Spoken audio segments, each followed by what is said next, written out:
اب آپ اس مبارک سلسلے کا 28واں حلقہ سماعت فرمائیں۔ اس نے کہا اچھا اب تیسری بات یہ ہے، اگر یہ دونوں باتیں نہیں مانتے ہو تو پھر میری ایک تیسری بات مانو۔ انہوں نے کہا وہ کیا؟ اس نے کہا کہ میری رائے یہ ہے کہ لا تقاتلوہ ہو، اس کے ساتھ جنگ نہ کرو۔ انہوں نے کہا پھر جنگ نہ کرے تو کیا کریں آخر، کیسے؟ انہوں نے کہا کچھ سلو کا راستہ نکالو، جنگ نہ کرو۔ واللہ انہ لنبی، خدا کی قسم وہ اللہ کا نبی ہے اور نبی سے کوئی جنگ نہیں جیت سکتا۔ آپ جنگ نہیں جیت سکتے، آپ مارے جائیں۔ انہوں نے کہا اچھا ہم تیسری بات تیری مانتے ہیں کہ ہم جنگ نہیں کرتے۔ تو ہرقل نے حضور کو پیغام بھیجا، اس نے کہا حضور ہم جنگ نہیں کرنا چاہتے، آپ کے ساتھ صلح کے ساتھ رہنا چاہتے ہیں۔ حضور نے فرمایا ہم انتظار میں بیٹھے ہیں، آؤ مکاؤ۔ نے کہا حضور آپ 2 سال بیٹھے رہے ہیں جس جگہ آپ تبوک میں بیٹھے ہیں، بالکل بیٹھے رہے ہیں، ہم احترام کریں گے، ہم عزت کریں گے، ہم جنگ نہیں کریں گے آپ کے ساتھ۔ حضور نے اپنے صحابہ کو بلایا، آپ نے فرمایا پھر ہمارا مقصد جو تھا وہ یہ تھا کہ ہم اپنی دعوت نبوت جو ہے وہ عرب سے نکل کے باہر روم تک بھی پہنچائیں اور ان کو بھی دعوت مبارزت دیں، اور اگر وہ نہیں نکلتے مقابلے پر تو نہ نکلے، اب ہم ساری زندگی تو تبوک نہیں بیٹھے رہیں گے، ہمارا مقصد حل ہو گیا، چلو واپس مدینہ منورہ۔ اچھا اب دنیا میں تو بات اڑ گئی کہ بھئی مسلمانوں کو اللہ نے اتنی طاقت دی ہے کہ 30,000 کے لشکر پر 2 لاکھ بنو الاسفر مقابلے پہ نہیں آتے۔ ہرقل ڈر گیا، ہرقل ڈر گیا۔ بس یہ بات ایسی ہوئی کہ سب قبائل دوڑ دوڑ کے اسلام میں آنے۔ کبھی جب اس کا مقابلہ بنو الاسفر بھی نہیں کر سکتا، جس کا مقابلہ ہرقل روم نہیں کر سکتا، ہم کیسے مقابلہ کریں گے؟ اس کے بعد حضور نے لشکر چلایا، آپ نے فرمایا ایک جگہ ہے راستے میں، اس کا جگہ کا نام ہے وشل، تو وہاں ایک پتھر ہے، اس سے پانی ٹپکتا ہے، پانی یعنی ابھرتا رہتا ہے، نکلتا رہتا ہے۔ مجھ سے پہلے اگر کوئی پہنچ جائے تو اس پانی کو نہیں چھیڑنا جب تک کہ میں نہ پہنچوں۔ لیکن کچھ منافقین جو تھے وہاں پہنچ گئے، پانی نکل رہا تھا تو جلدی جلدی سے انہوں نے اپنے برتنوں میں تو پانی بھر لیا۔ جب حضور پہنچے تو اس میں قطرات ہی باقی رہ گئے۔ حضور نے فرمایا قاتلہم اللہ لعنہم اللہ، میرے بات کی مخالفت کی، میں نے کہا تھا کہ مجھ سے پہلے اگر کوئی پہنچ جائے تو اس سے۔ اب انہوں نے فرمایا اچھا تھوڑا سا پانی جمع کرو، اسی پانی کو جمع کیا گیا۔ حضور نے وضو فرمایا، وضو کر کے اسی پتھر پہ ڈال دیا۔ صحابہ کہتے ہیں فسمعنا صوتا، ہم نے ایسی آواز سنی کر رعدا، جیسے بجلی کڑک مارتی ہے، اور اس کے بعد اس سے ایسا چشمہ نکلا کہ اتنی طاقت سے تو نہر بھی نہیں بہتی۔ حضور نے فرمایا کہ اگر وہ بدبخت مجھ سے پہلے آ کر اس کا پانی نہ نکالتے لجرا نہرا عظیما فی ارض العرب، پورے عرب کی سرزمین میں نہر جائے، لیکن ان بدبختوں نے پہلے پانی نکال دیا تو اب پورے عرب میں تو نہیں جائے گی، لیکن اس جگہ کو آباد کرے گی۔ یہ وہی چشمہ ہے جس کی حضور صلی اللہ علیہ وسلم کی برکت سے جاری ہوا، جس کی وجہ سے آج مزار تبوک، آپ دیکھتے ہیں نا تبوک سے ہر چیز آ رہی ہے، سبزی آ رہی ہے، خیار آ رہا ہے، چیزیں آ رہی ہیں، باغات آ رہے ہیں، وہ پورا علاقہ جو آباد ہے اسی چشمے کی وجہ سے آباد ہے جس میں حضور صلی اللہ علیہ وسلم نے پانی ڈالا۔ آج بھی تبوک کا جو وادیاں ہیں، مزاریں ہیں، یہ وہی پانی ہے، وہی وشل ہے جس پر حضور صلی اللہ علیہ وسلم نے پانی۔ اس کے بعد حضور صلی اللہ علیہ وسلم مدینے کی طرف روانہ ہوئے۔ راستے میں ایک جگہ تھی عقبہ، یعنی ایک ٹیلہ تھا بہت اونچا۔ حضور نے حضرت حذیفہ کو اور عمار ابن یاسر کو لیا اور حکم دیا بھی اور کوئی آدمی ہمارے ساتھ نہ آئے، اور حضور اپنے گھوڑوں کے ساتھ اس ٹیلے پہ چڑھ گئے۔ کھڑے ہو کے آپ اپنے لشکر کو دیکھ رہے ہیں۔ منافقین کو موقع ملا تو ان کے 14 آدمی جو تھے مل کر انہوں نے کہا کہ ہم اس چوٹی پر دوسری طرف سے جا کے حضور کو دھکا دے کے گرا دیتے ہیں، اس سے اچھا موقع ہمیں کوئی نہیں ملے گا کہ اس وقت حضور اکیلے کھڑے۔ ادھر سے دشمن یہ منافقین جو ہیں 14 آدمی چڑھنے لگے، اور حضور صلی اللہ علیہ وسلم نے بھی دیکھ لیا اور حضرت حذیفہ نے بھی دیکھ لیا۔ حضرت حذیفہ فرماتے ہیں کہ میں ان کی طرف دوڑا، میرے ہاتھ میں ما عندی الا بیجن، میرے ہاتھ میں اتنی سی چھوٹی تھی، صرف اور کچھ بھی نہیں تھا۔ اس چھوٹی کے ساتھ میں نے کہا ظالموں کدھر اوپر آ رہے ہو؟ اچھا میں نے یہ نہیں سمجھا کہ حملے کے لیے آ رہے ہیں، میں نے یہ سمجھا کہ جب اللہ کے نبی نے منع کر دیا ہے کہ بھی اس ٹیلے پر اور کوئی نہ چڑھے تو یہ حضور کے حکم کی خلاف ورزی کر کے کیوں چڑھے، بس اتنی سی بات۔ میرے دل میں یہ نہیں تھا، نہ مجھے معلوم تھا کہ یہ تو قاتلانہ حملے کے لیے آ رہے ہیں، لیکن ان پر ایسا روب پڑا کہ وہ پیچھے بھاگ گئے۔ جب میں واپس آیا حضور نے فرمایا جانتے ہو یہ کیوں آ رہے تھے؟ نے کہا مجھے قتل کرنے کے لیے آ رہے تھے، لیکن اللہ نے ان کو ذلیل و رسوا کر دیا ہے۔ تم نے پہچانا وہ کون تھے؟ اس نے کہا حضور ان کے چہروں پر چونکہ کپڑا تھا میں پہچان تو نہیں سکا، لیکن ان گھوڑوں سے مجھے اندازہ ہے کہ بنو تمیم کے لوگ تھے، ان کے گھوڑے میں پہچانتا ہوں قبیلے کے، لیکن وہ بندے میں نہیں پہچان سکا۔ آپ نے فرمایا ہم فلان و فلان و فلان و فلان، حذیفہ وہ 14 آدمی، اس کا نام یہ تھا یہ تھا یہ تھا یہ تھا یہ تھا، یہ نام سارے رکھ لو۔ لیکن میں نے کہا کہ حضور کی، انہوں نے کہا حضور فرمایا نہیں کسی کو نہیں بتانا۔ میں نے کہا حضور اجازت دیں ان کو قتل کر دیں۔ میں نہیں، قتل نہ کرو، کیونکہ ان الناس یحدثون ان محمد یقتل اصحابہ، کہ اب اللہ کے نبی جو ہیں اپنے ساتھیوں کو، کلمے پڑھنے والوں کو بھی قتل کرنے لگے، ایسا نہیں۔ لیکن حضور نے فرمایا حذیفہ نام بتائی، اسی لیے حذیفہ بن الیمان کو کہا جاتا تھا صاحب سر رسول اللہ، حضور کا رازدان۔ حضور صلی اللہ علیہ وسلم نے وہ نام ان کو تو بتایا اور کسی کو نہیں بتایا۔ اسی لیے صحابہ بعد میں جب کوئی آدمی مرتا اور اس کا جنازہ آتا تو حضرت عمر سب صحابہ جو تھے کانا ینظران الی حذیفہ، حضرت حذیفہ کو دیکھتے کہ اس جنازے پر حذیفہ کھڑا ہے جنازہ پڑھنے کے لیے یا نہیں کھڑا۔ اگر حذیفہ کھڑے ہیں تو پڑھ لیتے، نہیں کھڑا تو مانا ایک منافق ہے، پھر وہ بھی صحابہ جنازہ نہیں پڑھتے تھے، کیونکہ ان کو پتا تھا کہ حذیفہ بن الیمان کو تو پتا ہے اور کسی کو پتا نہیں۔ حضور صلی اللہ علیہ وسلم واپس آئے، اور اسی ضمن میں یعنی جب حضور تبوک میں جا رہے تھے تو منافقون نے ایک اور سازش کی، مدینہ منورہ میں ایک مسجد بنائی۔ ایک ابی عامر راہب تھا شام میں، اس نے کہا، یہودی تھا، اس نے کہا کہ دیکھو تم مدینے میں جب تک ایک مقابلے کا مرکز نہیں بناؤ گے نا، تم مقابلہ نہیں کر سکتے مسلمانوں کا، جب تک آدمی کا اڈا نہ ہو، مقابلے کا مرکز نہ ہو تو مقابلہ کیسے کرے؟ تم ایک مسجد بناؤ، اس کو نام مسجد کا دو، حضور کو لے آؤ، افتتاح حضور سے کراؤ، وہاں نمازیں شروع کرو، آہستہ آہستہ تمہاری جماعت بنے، اور پھر میں یہاں سے مسلمان ہو کر بظاہر اسلام کا لبادہ اوڑھ کے، اندر تو میں یہودی رہوں گا لیکن اوپر سے میں اسلام لے آؤں گا، اور وہاں آ کر ہم اپنا حلقہ بنا کے پھر مسلمانوں کی قوت کو کاٹیں گے اور توڑیں گے۔ جب تک ہمارا مرکز نہیں ہوگا پھر تو کام نہیں ہو سکتا۔ تو انہوں نے ایک مسجد بنائی، حضور کی خدمت میں بھی آئے کہ یا رسول اللہ ہمارے ساتھ چل کے اس مسجد میں نماز پڑھ لیں۔ آپ نے فرمایا انی مشغول فی غزوۃ تبوک، میں تو تبوک کے مسئلے میں بڑا مشغول ہوں، تبوک کے بعد آنے پر دیکھا جائے گا۔ تو نے کہا اچھا ٹھیک ہے حضور، جب آپ تبوک سے آ جائیں نا مہربانی کریں، بس ایک دفعہ آپ قدم دے دیں، بس ایک دفعہ آپ نماز پڑھا دیں تاکہ ہماری جو ہے نا وہ مسجد میں برکت ہو جائے۔ اللہ نے حضور کو اطلاع کر دی۔ والذين اتخذوا مسجدا ضرارا وكفرا وتفريقا بين المؤمنين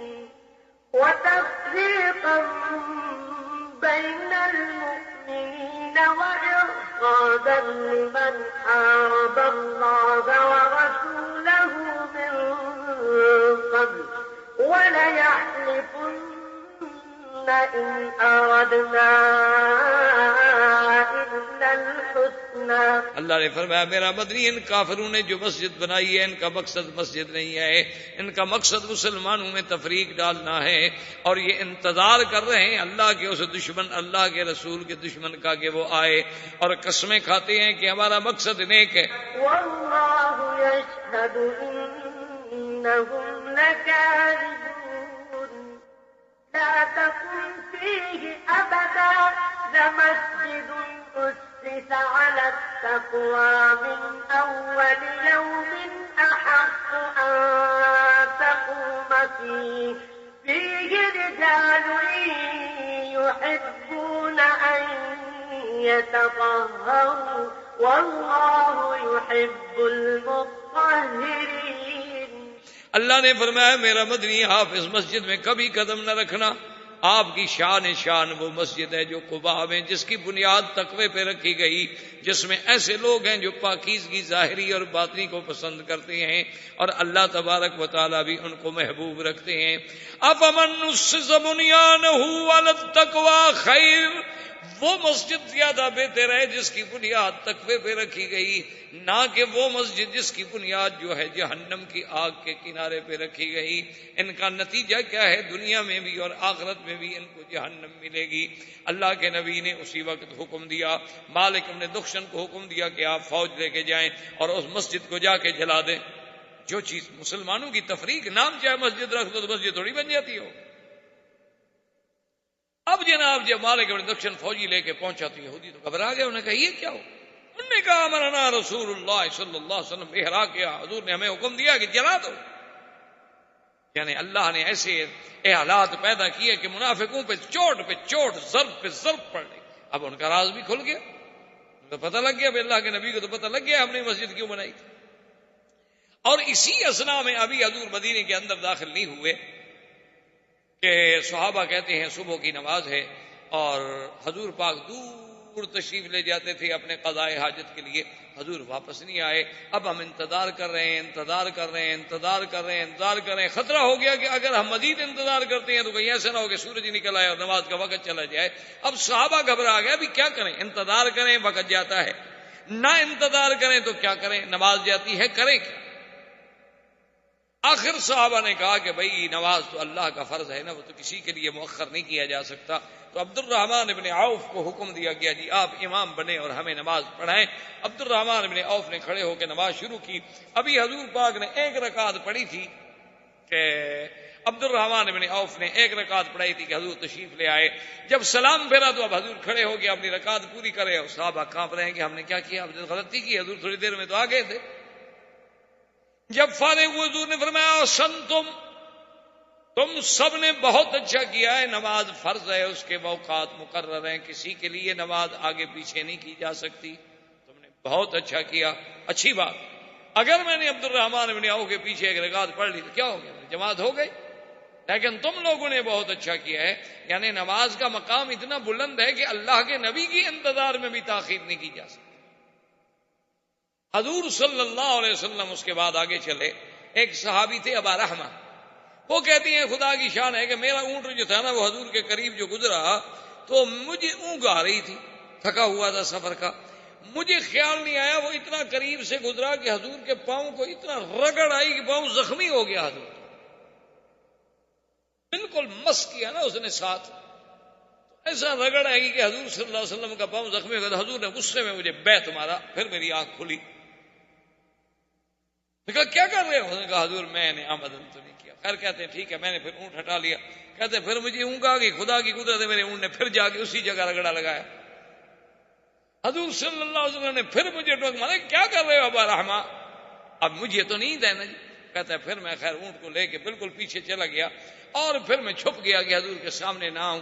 اب اگر حضور نے مجھے پکڑا مجھے سزا دیں گے.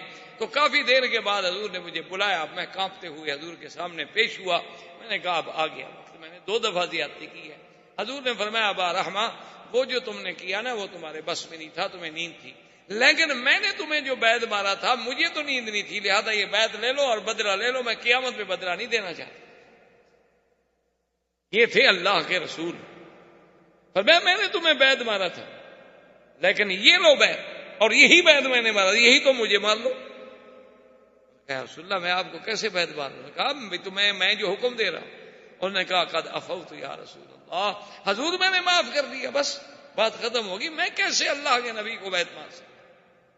اس کے بعد حضور صلی اللہ علیہ وسلم مدینہ منورہ میں تشریف لے آئے. تو اب مدینہ منورہ میں آنے کے بعد صرف متخلفین جو تھے نا جی، وہ لوگ کچھ تو بالکل حق بجانب تھے لیکن معذور تھے، اور کچھ لوگ ایسے تھے جن کے پاس عذر بھی نہیں تھا لیکن ان کا ایمان یا نیت میں بھی کوئی شک نہیں تھا. وہ متخلفین تھے. وہ حضور صلی اللہ علیہ وسلم کی خدمت میں آئے. زندگی باقی تو بات باقی. وما علینا الا البلاغ. برادران اسلام، واجب الاحترام بزرگوں، دوستوں اور بھائیوں، عزیز نوجوانوں، الحمدللہ سلسلہ دروس سیرت نبویہ علی صاحبہا الف الف تحیہ کے ضمن میں ہم نے غزوہ تبوک کے بارے میں پڑھا اور اس کے بعد اللہ تبارک و تعالی نے مسلمانوں کو عزت و کامرانی سے لوٹایا. حضور صلی اللہ علیہ وسلم غزوہ تبوک سے واپس تشریف لائے. اس سفر کے دوران میں کچھ واقعات پیش آئے. ایک تو حضور صلی اللہ علیہ وسلم ایک عقبہ پر یعنی ایک پہاڑی کی چوٹی پر تشریف لے گئے اور آپ کے پاس صرف حضرت حذیفہ اور حضرت عمار تھے، اور حضور نے حکم دیا کہ اور کوئی نہ آئے۔ یہ بھی دراصل سیرت نبی صلی اللہ علیہ وسلم کا ایک یعنی پہلو ہے کہ حضور صلی اللہ علیہ وسلم اپنے لشکر کی نگرانی فرماتے تھے کہ لشکر کیسے جا رہا ہے، ترتیب کیسی ہے، تنظیم کیسے ہے۔ تو اونچی جگہ پہ کھڑے ہو گئے اور سارا لشکر آنکھوں کے سامنے سے گزر گیا۔ حضور صلی اللہ علیہ وسلم جب تشریف لے گئے تو بنو تمیم کے کچھ منافقین جو تھے ان میں سے 14 آدمیوں نے اتفاق کیا کہ ابھی بڑا اچھا موقع ہے اور آپ اکیلے ہیں اور پہاڑ کی چوٹی پہ ہیں اور زیادہ سے زیادہ 2 آدمی ساتھ، تو ایسے موقع پر ہم کیوں نہ ایسے طریقے سے اوپر پہنچیں اور حضور صلی اللہ علیہ وسلم کو گرا دیں یا حملہ کر دیں۔ تو وہ 14 آدمی جو تھے انہوں نے پہاڑ پر دوسرے راستے سے چڑھنا شروع کیا۔ حضور صلی اللہ علیہ وسلم کے صحابہ حضرت حذیفہ اور حضرت عمار ساتھ کھڑے۔ حضور نے فرمایا کہ حذیفہ ذرا پہاڑ کی طرف نظر ڈالو، تو جب انہوں نے نظر ڈالی تو چڑھتے ہوئے نظر آ گئے۔ اب وہ گھبرا گئے، کبھی ہم نے تو حملہ کرنا تھا نا خفیہ، لیکن ہماری بات تو ظاہر ہو گئی، ہمیں صحابی نے دیکھ لیا۔ تو حضرت حذیفہ نے انہیں جب للکارا، نے کہا کہ نہیں ہم تو ویسے چڑھ رہے تھے، بھی حضور اکیلے کھڑے ہیں اور ایسی بات ہے۔ حضور صلی اللہ علیہ وسلم نے حضرت حذیفہ جب واپس آئے تو آپ نے فرمایا کہ تم نے پہچانا تھا وہ کون تھے؟ انہوں نے کہا نہیں حضور، ان کے چہروں پہ کپڑے تھے، لیکن ان کے گھوڑوں سے میں نے اندازہ لگایا ہے کہ بنو تمیم تھے۔ آپ نے فرمایا وہ منافق تھے اور اس کا نام یہ تھا یہ تھا یہ تھا یہ تھا۔ 14 آدمیوں کے نام حضور صلی اللہ علیہ وسلم نے حضرت حذیفہ کو بتلا دیا۔ اسی لیے حضرت حذیفہ بن الیمان کو صاحب سر رسول اللہ صلی اللہ علیہ وسلم، حضور کا رازدان، کہ حضور نے نام تو بتلا دیے لیکن حکم دے دیا کہ کسی کو بتلانا نہیں، بس یہ راز ہے۔ اور حضرت حذیفہ نے بھی حضور کی اس راز کو نبھایا کہ پھر ساری زندگی کسی کو نہیں بتایا، کیونکہ حضور نے منع فرما دیا۔ اور دوسرا واقعہ سفر میں یہ پیش آیا کہ صبح کی نماز وقت تھا اور حضور صلی اللہ علیہ وسلم اپنے حاجات کی قضاء حاجات کے لیے دور تشریف لے جاتے تھے، لوگوں سے بہت دور۔ اور اس دور میں آپ جانتے ہیں کہ حمامات یہ ویسی چیزیں تو ہوتی نہیں تھی، بس آدمی پہاڑوں میں اور غاروں میں اور دور چلا جاتا تھا کہ لوگوں کی نظروں سے دور ہو جائے۔ حضور صلی اللہ علیہ وسلم بہت دور تشریف لے گئے، اب صحابہ انتظار کر رہے ہیں اور حیران ہے کہ نماز کا وقت بالکل ختم ہوتا جا رہا ہے اور حضور ابھی تشریف نہیں لائے۔ جب بالکل نماز کا وقت جانے کا ڈر پیدا ہو گیا کہ کہیں ایسا نہ ہو کہ نماز سورج نکل جائے اور نماز قضا ہو جائے، تو انہوں نے حضرت عبد الرحمن ابن عوف کو حکم دیا کہ آپ نماز پڑھائیں۔ تو حضرت عبد الرحمن ابن عوف نے نماز پڑھائی۔ ابھی 1 رکعت پڑھائی تھی کہ میرے آقا تشریف لے آئے اور انہیں آ کے جماعت میں نماز پڑھی، جس سے محدثین نے مسئلہ نکالا۔ اصل بات یہ ہوتی ہے کہ آپ حضرات بھی اپنے ذہنوں میں رکھ لیا کریں کہ بعض لوگ ہیں نا اعتراض کرتے ہیں کہ جی امام ابو حنیفہ کی کیا ضرورت ہے، امام شافعی کی کیا ضرورت ہے، امام مالک کی، امام احمد حنبل کی۔ بھئی اللہ کا قرآن ہے، حدیث موجود ہے، تو ہمیں پھر ان ائمہ کی ضرورت کیا تھی؟ اصل بات یہ نہیں ہوتی، یاد رکھیں۔ ان کا مطلب ائمہ کا مطلب یہ ہوتا ہے کہ حدیث پاک تو آپ بھی پڑھ لیں گے، میں بھی پڑھ لوں گا، لیکن اس حدیث سے مسئلہ کیا نکلا؟ اب ایک حدیث میں اتنا ہے کہ حضور پاک نے عبد الرحمن ابن عوف کے پیچھے 1 رکعت پڑھی، بس حدیث مبارک تو اتنا کہتی ہے نا۔ یہ ان فقہا کا کام ہے کہ انہوں نے مسئلہ نکالا اور پھر باقاعدہ اس پہ باب باندھے کہ صلاۃ الاکابر خلف الاصاغر، کہ بھئی ایک مسئلہ بھی معلوم ہو گیا کہ کبھی کبھی بڑا بھی چھوٹے کے پیچھے نماز پڑھ سکتا ہے، یعنی اب حضور سے بڑا تو کوئی ہو نہیں سکتا نا۔ عبد الرحمن ابن عوف کا جتنا شان کیوں نہ ہو جائے لیکن وہ نبی تو نہیں بن سکتے، تو اب نبی ایک صحابی کے پیچھے نماز پڑھ رہے ہیں، تو اس سے مسئلہ سمجھ آ گیا کہ کبھی بڑا عالم ہے آگے طالب کھڑا ہے تو نماز ہو جائے، تو بڑا بھی چھوٹے کے پیچھے نماز پڑھ سکتا ہے، کہ اللہ کا نبی بھی غیر نبی کے پیچھے کھڑے ہو کے نماز پڑھ سکتا ہے، ورنہ تو حضور کی نماز ہی نہ ہوتی، یا حضور نماز نہ پڑھتے آپ کھڑے رہتے۔ تو اس لیے یہ محدثین و فقہا کا کام ہوتا ہے کہ بھی اس حدیث سے مسئلہ کیا نکلے۔ اور اسی طرح یاد رکھیں کہ حضور صلی اللہ علیہ وسلم نے جو صحیح معنوں میں 1 رکعت پڑھی ہے تو عبد الرحمن ابن عوف کے پیچھے پڑھی ہے، اور 10 نمازیں جو ہیں حضور پاک نے جبریل علیہ السلام کے پیچھے پڑھی. حضور صلی اللہ علیہ وسلم کو جب جبریل اوقات صلاۃ کی تعلیم دینے کے لیے آئے نا کہ حضور یہ وقت ہے فجر کا کہاں تک، یہ ظہر کا کہاں تک، عصر کا کہاں تک، مغرب کا کہاں تک، عشاء کا کہاں تک، تو انہوں نے 10 نمازیں پڑھائیں. 5 نمازیں اول وقت میں پڑھا دی اور 5 نمازیں آخر وقت میں پڑھا دی، اور بدلا دیا گیا حضور کے اب صبح صادق سے لے کر مثلا سورج کے نکلنے تک فجر کا وقت ہے. اسی طرح بھی اب زوال کے ہونے کے بعد سے لے کر ماشاءاللہ تقریباً 3:30 بجے تک ظہر کا وقت ہے. اسی طرح عصر کا وقت جو ہے جی سورج ڈوبنے تک ہے، لیکن یہ نہیں کہ سورج پیلے ہونے کے بعد نماز مکروہ ہو جائے گی. اسی طرح سورج ڈوبنے کے بعد شفق احمر کے ڈوبنے تک عشاء کا وقت ہے.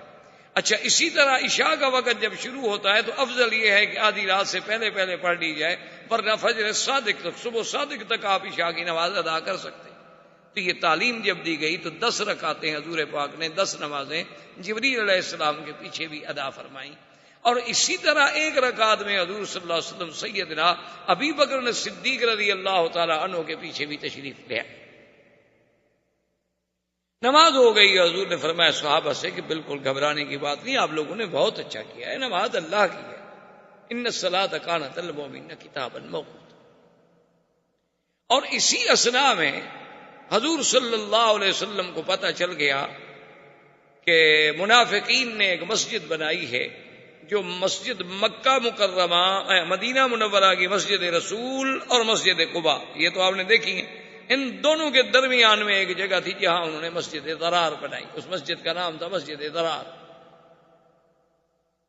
یہ مسجد اصل میں اس لیے بنائی گئی تھی کہ ابی عامر شام کا ایک بہت بڑا یہودی راہب تھا، یہودیوں کا عالم تھا. اس نے منافقین مدینہ سے رابطہ قائم کیا کہ ابھی اسلام کو تو بڑی طاقت مل گئی، اب یہودیوں کو مدینہ سے نکالا گیا، پھر خیبر آ گئے، پھر خیبر سے نکالا گیا، اب ہمیں جزیرہ عرب سے بھی نکال کے باہر پھینکا جا رہا ہے، تو ہم تو بڑے کمزور ہو گئے ہیں، تو اب ہم کھل کر تو مسلمانوں کا مقابلہ نہیں کر سکتے. اب اس کا طریقہ یہ ہے کہ ہم اپنے آپ کو مسلمان ظاہر کریں، مسلمانوں کے اندر مل جائیں، مسلمان بن کے رہیں، لیکن اس کے لیے ضرورت ہے کہ ہمارا بھی تو کوئی مرکز ہو، ہمارے پاس بھی تو کوئی مرکز ہونا چاہیے. اس لیے تم لوگ ایک مسجد بناؤ اور شو یہی ہو کہ یہ مسجد ہے اور مسلمانوں کے لیے ہے، کوئی قباء کی مسجد میں نہیں پہنچ سکتا، کوئی مدینہ پاک کی مسجد میں نہیں پہنچ سکتا، چلو بھی درمیانی مسافت میں ایک اور مسجد بن گئی کہ لوگوں کی نماز جو ہے وہ مسجد میں ہو جائے. اور انہوں نے تبوک کے جانے سے پہلے حضور پاک سے بھی خواہش کی تھی کہ یا رسول اللہ مہربانی کریں آپ ہماری مسجد کے افتتاح فرما دیں، ایک دفعہ آپ ایک نماز پڑھا دیں تاکہ پھر برکت ہو جائے گی. آپ نے فرمایا میں تبوک کے مسئلے میں مشغول ہوں، تبوک سے واپس آنے کے بعد غور کیا جائے. جب حضور واپس آ گیا تو حضور کو پتہ چلا کہ وہ تو منافقون نے مسجد بنائی. حضور پاک نے مالک ابن دخشن آپ کے صحابی ان کو حکم دیا کہ جاؤ اور مسجد کو جلا دو، توڑ دو اور جلا. اسی کو اللہ نے قرآن میں بھی ذکر کیا کہ والذین اتخذوا مسجدا ضرارا وكفرا وتفريقا بين المؤمنين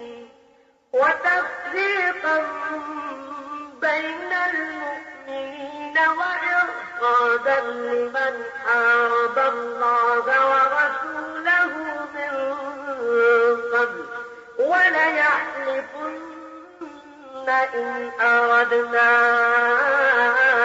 إلا الحسنى والله يشهد إنهم لكاذبون. لا تقم فیہ ابدا. اللہ نے حکم دیا کہ میرا مدنی نے جو مسجد بنائی ہے یہ کفر ہے، نفاق ہے، مومنوں کو لڑانے کا ایک اڈا ہے، یہ بالکل اللہ کے رسول کی دشمنی ہے. یہ بڑی قسمیں کھائیں گے کہ ہمارا مقصد نیک ہے، لیکن اللہ گواہی دیتا ہے یہ جھوٹے ہیں. لا تقم فیہ ابدا. اس مسجد میں آپ کبھی بھی قدم نہ رکھیں. آپ کا مقام وہ ہے لمسجد اسس علی التقوی، وہ مسجد قباء جس کی بنیاد تقوی پہ رکھی گئی ہے، وہ مقام ہے محمد عربی کا صلی اللہ علیہ وسلم. تو اس مسجد کو بھی جلا دیا. حضور صلی اللہ علیہ وسلم جب مدینہ منورہ میں پہنچ گئے تو اب کچھ لوگ جو تھے بالکل جنہوں نے نفاق کیا تھا منافق تھے اور تبوک میں نہیں گئے، لیکن کچھ صحابہ ایسے تھے کہ تھے مخلص پکے مومن سچے اندر باہر سے، لیکن غلطی ہو گئی بیچارے وہ تبوک نہیں جا سکے۔ ان میں 3 صحابہ کا واقعہ بڑا مشہور ہے جو سیاہ ستہ کی حدیثوں میں بھی موجود ہے، کعب ابن مالک، ہلال ابن امیہ اور مرارۃ ابن الربیع۔ یہ 3 آدمی تھے بڑے پکے مسلمان۔ حضور صلی اللہ علیہ وسلم جب پہنچ گئے تو اب کعب ابن مالک کہتے ہیں کہ میرے تو پاؤں کے نیچے زمین نکل گئی کہ میں کیا منہ لے کر جاؤں حضور کی خدمت میں،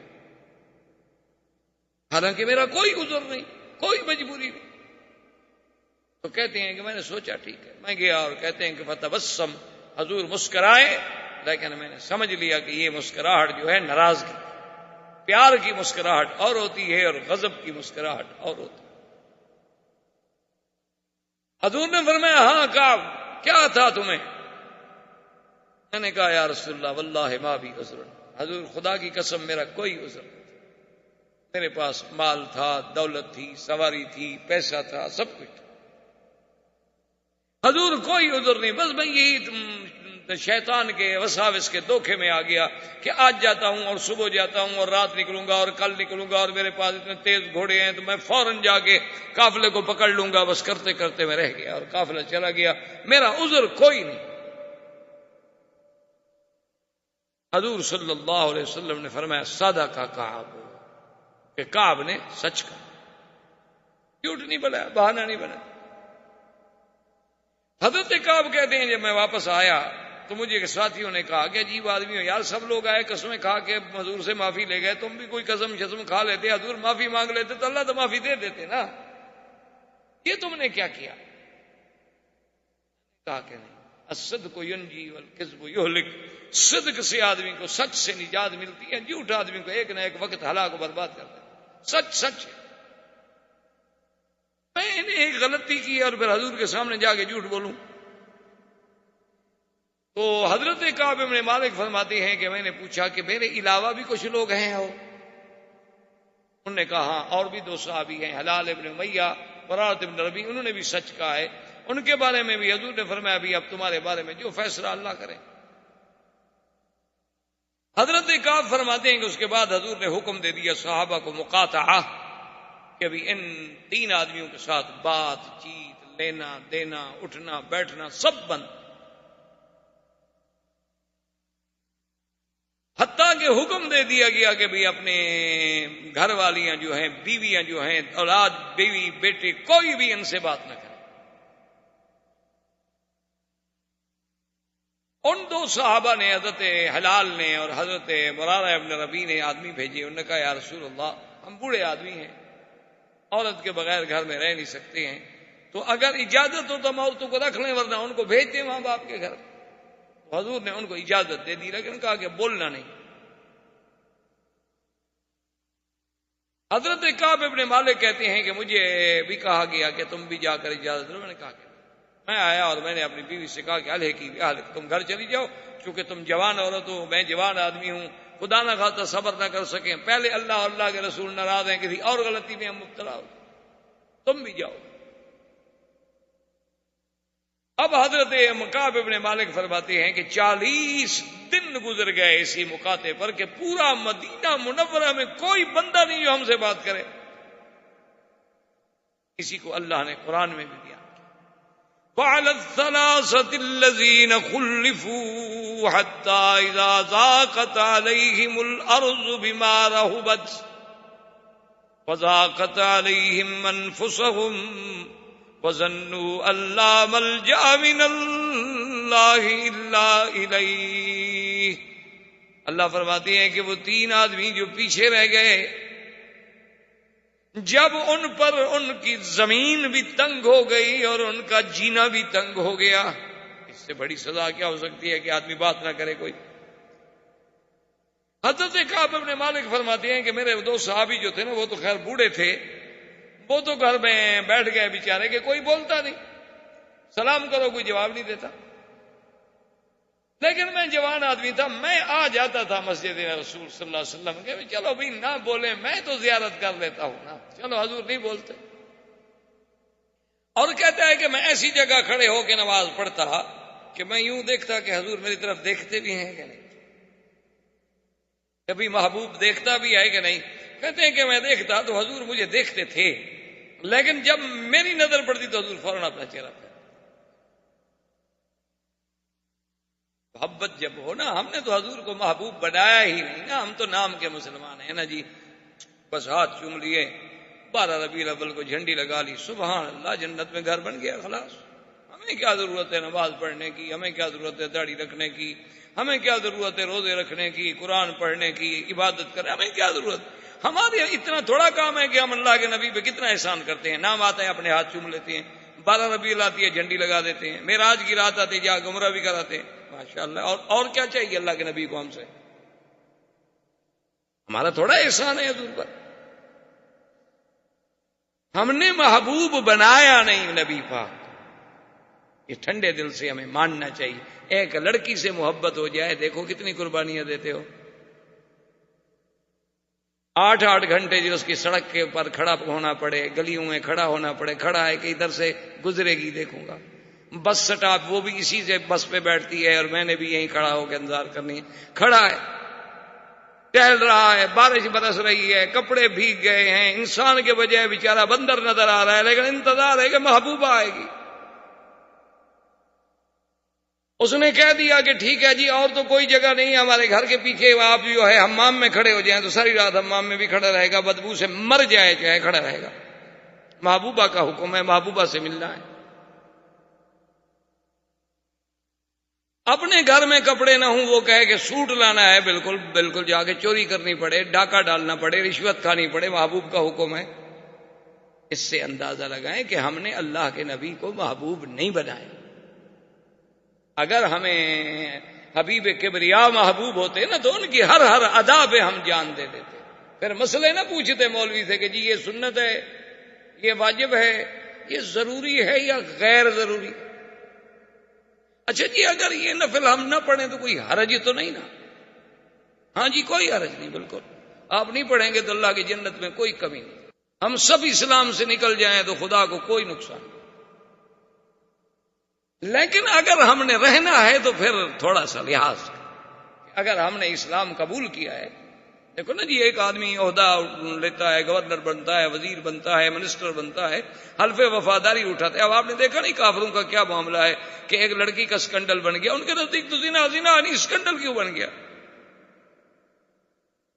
ان کے نزدیک تو بھائی کوئی زنا ہے ہی نہیں، نہ شراب ہے، نہ زنا ہے، نہ شباب کباب، کوئی چکر نہیں ہے. مسئلہ کیا تھا؟ وہ کہتے کہ نہیں، جب یہ آدمی پریزیڈنٹ کے عہدے پہ آ گیا ہے، منسٹر کے عہدے پہ آ گیا ہے، سینیٹر کے عہدے پہ آ گیا ہے، یہ اب پبلک کا نمائندہ ہے، اب اس کا کردار جو ہے اس کا اثر پبلک پر پڑتا ہے، اب یہ غلطی نہیں کر سکتا. پہلے جو اس نے منہ کالا کیا ہے کرتا رہے، جب نوکری ختم ہو جائے جا کے پھر 2000 دفعہ منہ کالا کرے. لیکن جب اس نے حلف اٹھایا اور قوم کا اتنا بڑا نمائندہ ہے اور جھوٹ بول رہا ہے، آپ نے بھی کبھی سوچا ہے کہ مسلمان ہو کر جھوٹ بول رہا ہے؟ ہم نے بھی تو آخر کوئی حلف اٹھایا نا کہ اشہد اللہ الہ الا اللہ واشہد ان محمد الرسول اللہ، اور دن میں 5 دفعہ اس کو دہراتے ہیں. ایک ٹھنڈے دل سے غور کریں. آپ مولویوں کی باتوں میں نہ بگڑا کریں، لیکن یہ غور کریں کہ کیا اگر واقعی ہمیں حضور سے عشق ہے، حضور سے ہمیں محبت ہے، حضور ہمارے محبوب ہیں. ہم نے تو اپنے اساتذہ کو دیکھا ہے کہ بیر علی پہ جب جاتے تھے نا تو کہتے بھائی گاڑی روک دو، گاڑی روک دو. ہاں بھائی کیا؟ انہوں نے کہا بھائی اب آگے تو میں جرت نہیں کر سکتا کہ سواری پہ سوار ہو کے مدنی پاک کے شہر میں جاؤں، یہاں سے پیدل جاؤں. وہ اللہ کے بندے کو شریعت میں منع ہے. انہوں نے کہا کوئی منع نہیں شریعت میں، لیکن بات کو ادب کی. اسی لیے جب عبد الحمید مراد جس نے حرم نبوی بنایا ہے نا، مسجد رسول پاک صلی اللہ علیہ وسلم، وہ جب آئے تو بتائے دنیا کا ایک بادشاہ تھا. اس نے کہا کہ جب میں اسٹیشن مدینے پہ اتروں، آپ نے دیکھا ہوگا کہ ابھی تک وہ اسٹیشن موجود ہے، آپ جب مکہ آتے ہیں نا تو راستے میں آپ نے دیکھا ہوگا کہ اسٹیشن کا ابھی تک وہ آثار موجود ہیں اور کچھ ڈبے گاڑی واڑی کے ٹوٹے پھوٹے بھی پڑے ہوئے ہیں. تو یہاں آگے اترا وہ تو اس نے کہا کہ یہاں سے میرے ہاتھ پاؤں جو ہے نا جیسے مجرم کو باندھتے ہیں رسی میں باندھ لو اور گھسیٹتے ہوئے لے جاؤ محمد مدنی کے روضے تک کہ میں مجرم ہوں اللہ کے دین کا. ایسے لے جاؤ، یہ نہیں کہ بادشاہ بنا کے لے جاؤ، مجھے مجرم کی حیثیت میں گھسیٹتے ہوئے لے جاؤ وہاں تک کہ ہم تو مجرم ہیں، ہم نے کیا حق ادا کیا ہے حضور پاک کا. حالانکہ دنیا کا بادشاہ تھا لیکن سوچ دیکھو کتنی تھی. اور اسی طرح آیا، رسی بندھوا کے آیا. ہم نے میرا بھائی کبھی سوچا نہیں. ویسے آپ کی مرضی ہے. ہمیں جیسے عطا اللہ شاہ بخاری رحمت اللہ علیہ فرمایا کرتے تھے کہ مولوی مکی ہمیں کہنے کی عادت پڑ گئی ہے، انہیں سننے کی عادت پڑ گئی ہے. ہم کہتے کہتے مر جائیں گے، سنتے سنتے چلے جائیں گے، بات جہاں تھی وہیں رہے گی. مسئلہ تو ہو گیا ہے وہ. بہرحال اب دیکھیں یہ ہے مقام عشق کہ دیکھ رہا ہے کہ حضور دیکھتے ہیں، وہ قہر سے دیکھتے ہیں، دیکھتے تو ہیں. کسی شاعر نے کیا عجیب بات کی، کہتے وہ قہر سے دیکھتے ہیں، ناراض ہو کے دیکھتے تو ہیں. میں شاد ہوں کہ ہوں تو کسی کی نگاہ میں، کسی کی نگاہ میں تو ہوں، چلو غضب سے صحیح. کہتے ہیں جناب اسی حالت میں 40 دن گزر گئے، مقاطعہ جاری ہے. ملک غسان بنو غساسنہ کے بادشاہ نے خط بھیجا اور اپنا قاصد بھیجا کعب ابن مالک کو، چونکہ کعب ابن مالک تو بڑا ادیب خطیب لبیب آدمی تھا. اس نے خط بھیجا کہ کعب مجھے پتہ چلا ہے کہ تیرا نبی تیرا سردار تجھ سے ناراض ہے اور تیری بڑی بے عزتی ہو گئی ہے کہ 40 دن سے پورا مدینہ بائیکاٹ ہے تم پہ، لہذا میں تمہیں حکم دیتا ہوں کہ اس کے مذہب کو، اس کے شہر کو، اس کے دین کو چھوڑ کر فوراً میرے پاس پہنچو. یہاں میں تمہیں اپنا سب سے بڑی وزارت کا عہدہ دینے کے لیے تیار ہوں. تمہارے جیسے آدمی کو اللہ کے نبی نے ضائع کر دیا ہے، تم کو ضائع کرنے والے آدمی. حضرت کعب فرماتے ہیں کہ میں نے کہا کہ اللہ یہ میرا ایک اور امتحان.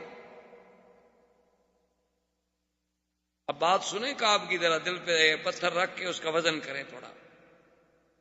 حضرت کعب کہتے ہیں کہ مجھے یہ نہیں کہ بادشاہ نے مجھے لالچ دی ہے، وزارت دی ہے، میرے پاؤں ڈگمگا جائیں گے. وہ کہتے نہیں، میں اس بات پہ رونے لگ گیا کہ یا اللہ میرا ایمان اتنا کمزور ہو گیا ہے کہ کافروں کو مجھ سے امید ہو گئی ہے. اگر میرا ایمان کبھی ہوتا تو کافر مجھے پیغام ہی کیوں بھیجتا، جرات ہی کیوں کرتا پیغام بھیجنے کی. اس نے جو مجھے پیغام بھیجا ہے تو اس کا مطلب یہ ہے کہ میرا ایمان اتنا کمزور ہے کہ کافروں کو میرے بارے میں امیدیں پیدا ہو گئی ہیں کہ شاید ڈھیلا ہو جائے. تو میں نے اس کا خط کو لیا اور ٹکڑے ٹکڑے کر کے سامنے آگ کا تنور جل رہا تھا اس میں ڈالا اور میں نے کہا ارجع الی ملکک، جاؤ اپنے بادشاہ سے کہہ دینا کہ کعب ابن مالک کا یہی جواب ہے، محمد مدنی کے شہر میں میں ایڑیاں رگڑتے ہوئے مر جاؤں گا لیکن تمہارے پاس نہیں آؤں گا. حضرت کعب فرماتے ہیں کہ میں اپنے گھر کی چھت پہ بیٹھا تھا، نماز پڑھ رہا تھا اور اللہ نے ہماری توبہ قبول کی. اب 2 صحابی وہاں سے چلے، ایک گھوڑے پہ دوڑا اور ایک پیدل دوڑا کہ بھی ہم جا کے مبارک دیں کعب کو، بھی مبارک ہو بھائی، مبارک ہو تمہاری وہ توبہ قبول ہو گئی ہے. لیکن وہ کہتا ہے کہ جب اس نوجوان نے دیکھا نا کہ وہ تو گھوڑے پہ جا رہا ہے، لازمی بات ہے وہ پہلے پہنچ جائے گا، تو اس نے دور سے پکارا یا کعب ابشر، یا کعب ابشر، مبارک. اس کی آواز مجھے پہلے پہنچ گئی، گھوڑا بعد میں پہنچا. تو جب وہ آیا تو میں نے کہا بھی اس کی آواز پہلے پہنچی تھی، میں نے اپنے سارے کپڑے نکال کے اس کو مبارکباد کے عوض میں دے دیے اور اس کے بعد میں دوڑا حضور صلی اللہ علیہ وسلم کی خدمت میں. اور سب سے پہلے کہتے ہیں کہ طلحہ بن عبید اللہ صحابی تھے، وہ کھڑے ہوئے اور انہوں نے مجھے مبارک دی. کہتا ہے خدا کی قسم میں طلحہ کا یہ احسان نہیں بھول سکتا کہ وہ سب سے پہلا شخص تھا جو مجھے مبارک دے رہا. اور میں نے دیکھا اب حضور میری طرف دیکھ کے مسکرائے، اب ان کی مسکراہٹ میں ناراضگی کے بجائے محبت تھی. اور فرمایا ابشر یا کعب ان اللہ تبارک و تعالی قبل توبتکم، تمہاری توبہ اللہ نے منظور فرما لی ہے، تمہیں معافی جس کو اللہ نے قرآن نے فرمایا ثم تاب علیہم لیتوبوا ان اللہ غفور رحیم، اللہ بخشنے والے ہیں، مہربان ہیں، راضی. یہ عظیم واقعے کے بعد یہ وہی سن ہے، یعنی اب سن 8 ہجری جو ہے تقریباً ختم ہونے والا ہے، جس میں بی بی ام کلثوم بنت رسول اللہ صلی اللہ علیہ وسلم کی وفات ہو. اور انہی دنوں میں ایک عجیب واقعہ پیش آیا. حضور نے سارے صحابہ کو جمع کیا، سب لوگ آ گئے، حضور نے خطبہ پڑھا. صحابہ کہتے ہیں عجیب خطبہ تھا، اور اس میں منافق بھی آ گئے، چونکہ منافق تو آ جاتے تھے نا مسجد میں. حضور نے خطبہ پڑھنے کے بعد اعلان فرمایا، آپ نے فرمایا کہ قم یا فلان، قم یا فلان، قم یا فلان، فلان اٹھو نکل جاؤ مسجد سے، تم منافق ہو. فسماہ 36 شخصا من المنافقین، حضور نے 36 منافقوں کے نام بتلا کے ان کو مسجد سے نکال دیا. اس سے بڑی موت ان کے لیے کیا تھی کہ اللہ کے نبی کی زبان سے فضیحت ہو گئی کہ تم منافق ہو، منافق ہو، نکل جاؤ. اور ان کا راز جو تھا وہ بھی ختم، بھانڈا پھوٹ گیا، ذلت ہو گئی. اسی ذلت کو دیکھ کے عبداللہ ابن ابی ابن سلول جو منافقوں کا سردار تھا نا جی، اس کو ایسی بیماری گری کہ وہ بستر پہ گر گیا، اور اسی غم میں وہ گھل گھل کے مر گیا. لیکن عبداللہ ابن ابی ابن سلول نے، حالانکہ وہ رئیس المنافقین ہے، سب منافقوں کا سردار جو تھا یہ عبداللہ ابن ابی سلول تھا. شدید جب مرنے کا وقت آیا نا، اس وقت اپنے بیٹے سے کہا کہ اللہ کے نبی کے پاس جائیں کہ وہ میرے پاس تشریف لے آئے. اب سیرت کا اندازہ کریں، حضور کی رحمت کا اندازہ کریں، حضور کے کرم کا اندازہ فرمائیں. حضور آ گئے، تشریف لے. اتنا بڑا دشمن ہے، سارے منافقوں کا سردار ہے، بیمار ہے، مر رہا ہے، بلاتا ہے. حضور پھر گھر آ گئے.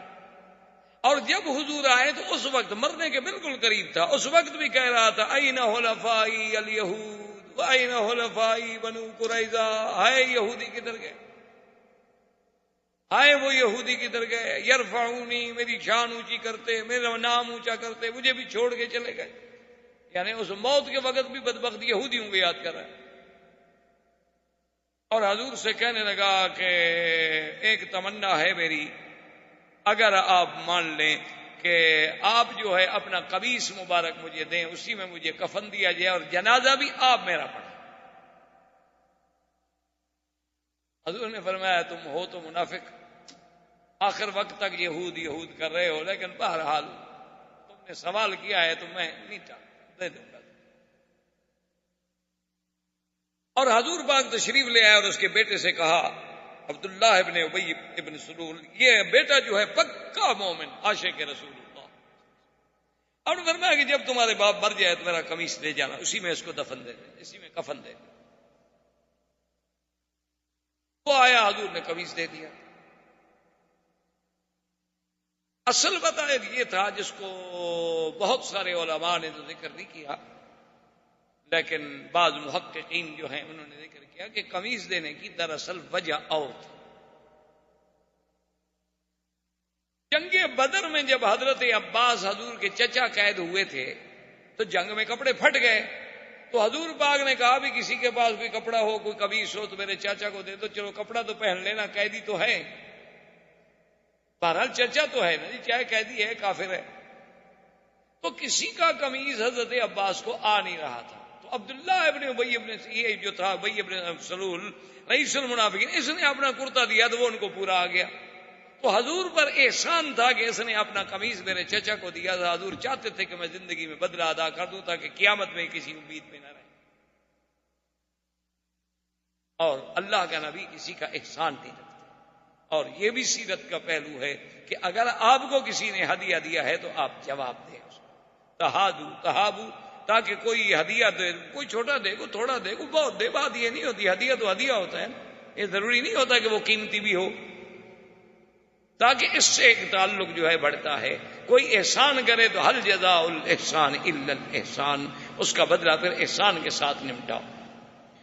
خیر جب جنازے کا وقت آ گیا، مر گیا ہو، جب مر گیا اس کے بیٹے نے اطلاع دی تو نے فرمایا ٹھیک ہے جنازہ لے آؤ. لوگ کھڑے ہو گئے، صفیں بن گئی، جنازہ تیار ہو گیا. اور حضور جنازے کے لیے جان لگے تو حضرت عمر انہوں نے کہا یا رسول اللہ لا تصلی علیہ، حضور اس کا جنازہ نہ پڑھیں، آپ کو نہیں پتا یہ ظالم منافق دشمن اس نے احد میں کیا کیا، بدر میں کیا کیا، بی بی عائشہ پہ تہمت لگانے والا بدبخت، یہودیوں سے گٹھ جوڑ کرنے والا بدبخت. اور یہ وہی بدبخت نہیں جس نے کہا تھا لئن رجعنا الى المدینۃ لیخرجن الاعز منها الاذل. حضور اس دشمن کا جنازہ پڑھا رہے ہیں. حضور نے فرمایا عمر ہٹ جاؤ, جنازہ پڑھاؤں گا. انہوں نے کہا حضور نہیں, اس کا جنازہ نہ پڑھیں. یہ منافق ہے اور منافقوں کا سردار ہے. حضور نے فرمایا اللہ نے مجھے اختیار دیا ہے, استغفر لہم او لا تستغفر, ان کے لیے بخشش مانگو یا نہ مانگو. تو اس لیے میں مانگتا ہوں. حضرت عمر نے کہا کہ نہیں. حضرت عمر کہتے ہیں پتہ نہیں اس دن میرے اندر کہاں سے ایسی جرت آ گئی کہ میں ساری زندگی پریشان رہا, میں نے حضور کو کپڑے سے پکڑ لیا اور مسلح سے کھینچنا شروع کر دیا, حضور اس ظالم کا جنازہ نہ پڑھائے. اور حضور حیران کھڑے کہ عمر مجھے کھینچ رہا. حضرت عمر نے کہا حضور اللہ نے آگے فرما دیا کہ استغفر لهم أو لا تستغفر لهم إن تستغفر لهم 70 مرة فلن يغفر الله لهم ذلك بأنهم كفروا بالله ورسوله والله لا يهدي القوم الفاسقين. کہ اگر اللہ کے نبی ان کے لیے آپ 70 دفعہ بھی بخشش مانگیں ان کو اللہ ہرگز نہیں بخشیں گے. اللہ کسی دین سے نکلنے والے کو ہدایت نہیں دیتے. میں کہا حضور اللہ نے کہہ دیا کہ 70 دفعہ بھی مانگو تو میں بخشش نہیں کروں گا. حضور نے فرمایا عمر اللہ نے کہا ہے نا کہ 70 دفعہ مانگو نہیں کروں گا, میں 70 سے زیادہ کروں گا. رحمت ہے, سراپا رحمت. انہوں نے کہا تو فرمایا اللہ نے کہ 70 دفعہ مانگو یا نہ مانگو تو ہم 70 سے زیادہ مانگ لیں گے, شاید اللہ راضی ہو جائے. حضور نے کہا میں کیا کروں. اب دیکھیں اس کا نام ہے, وہ ایک مقام تھا. اب دوسرا مقام دیکھیں گے. جب حضور نے اللہ اکبر کہا ہوئی حضرت عمر پیچھے کھڑے ہو گئے. اللہ اکبر. اس بات کو سمجھیں, اپنے ذہن و عقل میں رکھیں. ایک ہے مشورہ دینا, ایک ہے اطاعت رسول, اللہ کے رسول کی فرما برداری کرنا. مشورہ تو دے دیا کہ حضور دشمن ہے, پکڑ لیا حضور کو. حضرت عمر کہتے ہیں واللہ کہا اتعجب ولا جرأتی, میں اپنی اس جرأت میں ساری زندگی تعجب کرتا رہا کہ اللہ کے نبی کو ہاتھوں سے پکڑ لوں اور حضور بھی مجھے کچھ نہ کہیں, ورنہ حضور ڈانٹ دیتے. حضرت عمر کا بڑا مقام ہے لیکن حضور کے سامنے کیا ہے. لیکن جناب آپ اندازہ کریں کہ جب حضور نے شروع کی اللہ اکبر, حضرت اللہ اکبر یہ نہیں کہ نکل گیا ہوگا اچھا جی میں تو نہیں پڑھتا نا. نے کہا نہیں, جب نبی پڑھ رہے ہیں تو اب پڑھنا پڑے گا, اب انکار نہیں ہو سکتا, اب کھڑا پیچھے ہونا پڑے گا. یہ تھی اطاعت رسول, یہ تھی اطاعت امیر. اسی لیے حضرت عبداللہ بن مسعود جب حج پہ گئے, حضرت عثمان جب حج پہ گئے نا جی, تو مقام عرفات میں جب آپ نے نمازیں پڑھی نا, آپ نے کہا بھی میں 4 رکعت پڑھاؤں گا. صحابی کھڑے ہو گئے, انہوں نے کہا عثمان کیا کر رہے ہو, حضور نے 2 رکعت پڑھی ہیں, حضور نے 2 رکعت پڑھی ہیں, حضور نے 2 رکعت پڑھی ہیں, تم 4 رکعت پڑھو گے. انہوں نے کہا کہ ہاں حضور مدینے سے آئے تھے, حضور تو مسافر تھے, اب میں نے تو شادی کر لی ہے مکے میں, مکہ میرا گھر ہو گیا ہے, میں تو مسافر نہیں ہوں, میں کیسے 2 پڑھوں, میں 4 پڑھوں گا. صحابہ کہتے ہیں نہیں 2 پڑھو, کہتے نہیں میں 4 پڑھوں گا. جب حضرت عمر کھڑے ہوئے 4 پڑھانے کے لیے, سارے صحابہ کھڑے ہوئے پڑھنے کہ اب امیر ہے, خلاص خلیفہ راشد ہے, اب جو حکم دے گا تعمیل ہو. مشورہ دینا, مسئلہ پیش کرنا, رائے میں اختلاف پیش کرنا, یہ تو کوئی جھگڑا نہیں, کوئی بری بات نہیں. یہ تو ہر آدمی کو حق ہے نا رائے دینے کا, ہر آدمی کو حق حاصل ہے رائے دینے کا. تو اسی طرح رائے آپ دے سکتے ہیں. لیکن جب کوئی امیر خلیفہ راشد علیکم سنتی و سنت الخلفاء الراشدین وہ فیصلہ کر دیں تو اب انکار نہیں ہو سکتا, اب تو ماننا پڑے گا. تو بہرحال حضور نے جب جنازہ پڑھا دیا تو اللہ تبارک و تعالی نے قرآن نازل کیا, وَلَا تُصَلِّ عَلَىٰ أَحَدٍ مِّنْهُمْ مَاتَ أَبَدًا وَلَا تَقُمْ عَلَىٰ قَبْرِهِ إِنَّهُمْ كَفَرُوا بِاللَّهِ وَرَسُولِهِ وَمَاتُوا وَهُمْ فَاسِقُونَ. اللہ نے قرآن نازل کیا کہ میرا محبوب جو رائے جو فیصلہ عمر نے فرش پہ کیا میں نے عرش سے اسی کو منظور کر لیا ہے. ایسے بدبختوں کی کبھی نماز نہ پڑھایا کریں اور نہ ان کی قبر پہ کبھی کھڑے ہوں، نہ ان کے لیے کبھی بخشش مانگے. یہ تو کافر ہیں، یہ تو فاسق ہیں. ان کی جنازہ ان کی نماز جنازہ پھر نہ پڑھائیں. حضور نے بلایا حضرت عمر کو کہ عمر اللہ نے تو تیری بات مان لی بھائی. اب دیکھیں کہ علماء نے یہاں کیا بیان لکھا ہے، محدثین و فقہا نے کیا بات لکھی. اب ہم تو حدیث اسی طرح پڑھ کے چلے جائیں گے نا کہ جی اللہ نے حضرت عمر کی تجویز قبول فرما لی، آئندہ کے لیے حضور کو روک دیا گیا کہ کسی منافق کا جنازہ نہ پڑھائیں، بات ختم ہو گئی. لیکن یہ ان کا کام ہے فقہا کا. انہوں نے کہا کہ اگر اللہ چاہتے تو یہ آیتیں جو ہیں 2 منٹ پہلے اتار دیتے تو حضور جنازہ نہ پڑھتے. جب جنازہ نہیں پڑھنے دینا تھا، جنازے سے روکنا تھا، 2 منٹ پہلے بھی جبریل آ جاتا، کوئی جبریل تھک جاتا. لیکن جبریل 2 منٹ پہلے نہیں آیا، جنازہ ہو گیا، جبریل بعد میں آیا. وجہ کیا تھی؟ تو انہوں نے کہا کہ اس میں راز تھا. اللہ یہ چاہتے تھے کہ اب محمد مدنی کہہ چکے ہیں کہ میں جنازہ پڑھاؤں گا، اور عمر کہتا ہے کہ نہ پڑھاؤ، اگر ہم نے پہلے روک دیا تو بات میرے نبی کی رہ جائے گی. ابھی تو نبی کی بات پوری ہونے دو نا، بعد میں فیصلہ سنا دیں گے. ابھی اللہ کے نبی کی بات کو پورا ہو جانا. ابھی تو جو حضور کے منہ سے نکل گیا ہے، محبوب نے کہہ دیا ہے کرنے دو. آئندہ کے لیے سمجھا دیں گے کہ بھائی یہ نہیں کرنا. یہ ہوتا ہے مقام، اسی کا نام ہوتا ہے تفقہ، اسی کا نام ہوتا ہے فقہ، اسی کا نام ہوتا ہے فقہ پھر الحدیث. کہ بھئی حدیث پاک سے لفظ تو آپ نے بھی پڑھ لیے، لفظ تو میں نے بھی پڑھ لیا، لیکن مسئلہ کیا نکلا؟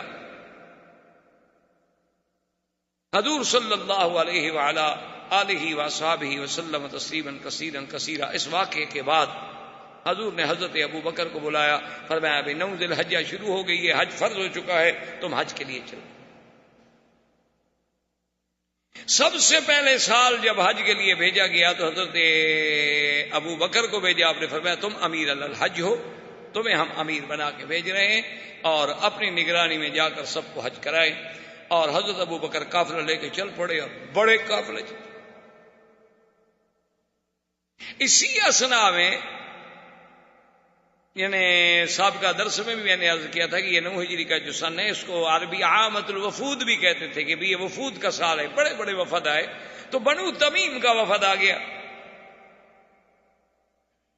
بنو تمیم کا جو وفد آیا، اللہ کے بندے جو آئے، ظہر کی نماز کے بعد کا وقت تھا، پوچھتے پوچھتے کہ حضور پاک کا گھر کہاں ہے. تو حضور صلی اللہ علیہ وسلم کے گھر کے باہر آ گیا، اخرج الینا یا محمد، اخرج الینا یا محمد، اخرج الینا یا محمد. محمد پاک باہر نکلو، باہر نکلو.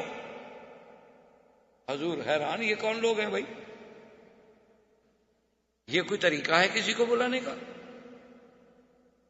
حضور باہر تشریف لے آئے، دیکھا تو بڑا وفد کھڑا ہے. کون ہو بھائی؟ یہ بنو تمیم میں کیوں آئے ہو؟ نہ نتفاخر و نتمادہ، ہم اس لیے آئے ہیں کہ ہم آپ سے مقابلہ کریں گے، اپنے فخر و مباحات بیان کریں گے. لیکن رحمت دو جہاں ہیں، برداشت کر لی. اسی کو اللہ نے قرآن میں بھی بیان کیا، ان الذین ینادونک من وراء الحجرات اکثرهم لا یعقلون. میرا مدنی محبوب، جو لوگ تیرے گھر کے باہر کھڑے ہو کے آوازیں لگاتے ہیں، ان کو عقل نہیں. وَلَوْ أَنَّهُمْ صَبَرُوا حَتَّى تَخْرُجَ إِلَيْهِمْ لَكَانَ خَيْرًا لَهُمْ. اگر یہ صبر کرتے، اگر یہ صبر کر کے کھڑے رہتے، انتظار کرتے، جب آپ ان کی طرف آتے تو پھر بات کرتے، پھر اپنی بات کہتے. یہ ادب کا طریقہ تھا. یہ طریقہ نہیں کہ اللہ کے پیغمبر کے گھر کے باہر کھڑے ہو کے جا کے کہو کہ اخرج اخرج. اسی لیے علماء نے مسئلہ لکھا ہے کہ بھی حضور کی زندگی ہے، حضور موجود ہے، اس وقت بھی گھر سے باہر پکارنا منع ہے. جب تک حضور خود نہ آئے پکارو نہیں، حضور صلی اللہ علیہ وسلم کو بلاؤ نہیں. وہ کہتے ہیں کہ عجیب بات ہے، حضور کی زندگی میں گھر کے باہر کھڑے ہو کے پکارنا منع ہے، اور تم اپنے ملک میں میلاد بنا کے بلا لو تو یہ جائز ہے؟ کبھی عجیب بات ہے کہ جہاں مرضی آئی دیکھ بکائی حضور آ گئے. اور ایک وقت میں اگر 10 لاکھ جگہ پر میلاد ہو رہا ہو تو اس کا مطلب ہے ہر جگہ حضور پہنچ گئے. اور چلو بھائی ان 10 لاکھ میں جو زیادہ پیارے ہوں گے ان کے پاس تشریف لے جاتے ہوں گے، چلو 10 لاکھ میں 10 تو ہوں گے. اچھا، اور جب وہاں تشریف لے گئے تو جو روضے پہ لوگ سلام پڑھ رہے ہیں وہ کس پہ پڑھ رہے ہیں؟ یہ ہر جگہ ایک مثالی چیز ہے، ایک تصور ہے، تخیل ہے، حقیقت نہیں، بس عجیب باتیں ہیں۔ وَلِلنَّاسِ فِيمَا يَعْشِقُونَ مَذَاهِبُ، ہر آدمی نے جو ایک دین اختیار کر لیا ہے نا اسی پہ ڈٹا ہوا ہے، سوچنے پر بھی تیار نہیں کہ میں حق پر بھی ہوں کہ نہیں، میں ٹھنڈے دل سے غور تو کروں، چلو بھی ٹھیک ہے تو ٹھیک ہے، سچ ہے تو سچ ہے، کوئی غصے کی بات تو ہے ہی نہیں نا، اللہ نے علم جو دیا ہے، تعلیم دی ہے، سوچ تو لوں نا میں۔ اللہ پاک تو حکم دیتا ہے کہ میرے مدنی پاک کو گھر کے کمرے کے باہر سے کھڑے ہو کر بھی خبردار آواز مت دو، اور اتنی زور سے بات مت کرنا کہ تمہاری آواز میرے محبوب کی آواز سے اونچی ہو جائے، اگر تمہاری آواز بھی ذرا بے ادبی سے اونچی ہو گئی تو میں تمہارے سارے عمل برباد کر دوں۔